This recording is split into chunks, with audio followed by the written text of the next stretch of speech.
Hello everyone, and welcome back to our Hot on the Block series with myself, Candice from Century 21 John DeRees, and Donna from Mortgage Alliance. How's everybody doing today?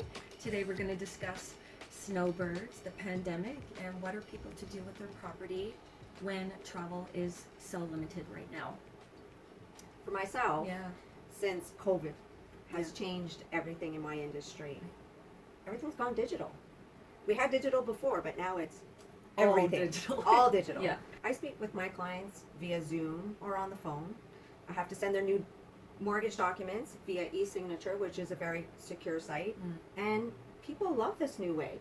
They're happy, like, we don't Sitting have to at home, sitting doing business, right? Exactly. They just go on their laptop or computer and away they go. They Exactly. put their little signature in and wham, they have a new mortgage. Sometimes I wonder if things are going to revert back to in-face now that the world is running seamlessly from home. I don't know. I think It this would be is interesting. This is the new way, I think. I hope so. Everyone likes I this like it. way. Yeah. I kind of miss the old ways meeting my clients because, you know, you get to know your clients. Yeah, and you can't be face to face at the end of the day, right? yeah. True So enough. my question, because I'm doing everything digital, Right. my end seems pretty seamless. What do people do with that property in the States? Yeah, well, that's a tough call.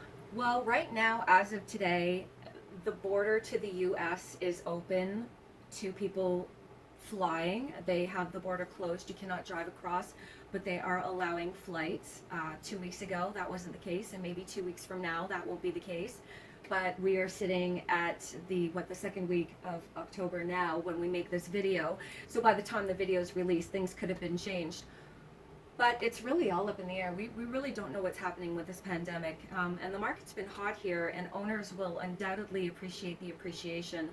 But if their carrying costs aren't going to be met by healthy rent or a level of personal use that justifies paying them, a fair amount of second guessing is definitely going to be expected. There's little that these investors can really do but watch and worry from afar. So another thing to remember is that the property insurance policies require that the property is to be checked on regularly. Lawns need to be cut, and so on. So these property owners will need to have a trustworthy circle of care there that can handle these risks and tasks. Canadian owners renting to long-term tenants are encouraged to keep a good relationship with their tenant and understand the programs there that are available for them. Paying expenses using US dollars from rent is far better than using Canadian dollars from your retirement income.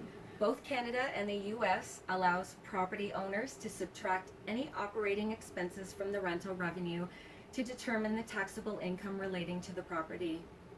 So for Canadians wanting to sell their property in the US, it's going to be a challenge without the permission to properly come back and forth and cross the border. And remember, if you're planning on moving back to Canada, you can't just load up your furniture, your local vehicle, your valuable art. You can't just load up your wine collection into a truck and bring it over across the Canadian border without facing the highest amount of custom charges. So for example, if you did have a personal wine collection worth tens and thousands of dollars while trying to cross the border back into Canada, if you don't look into this properly, the taxes could be astronomical, and that's not a very good thing. We advise to look into it very, very closely. I didn't even know that. Right. There's a lot of great information here today. So it's very important that you must find someone who understands these important rules and get the proper advice on how to import them correctly, which at the end of the day could possibly save you thousands of dollars.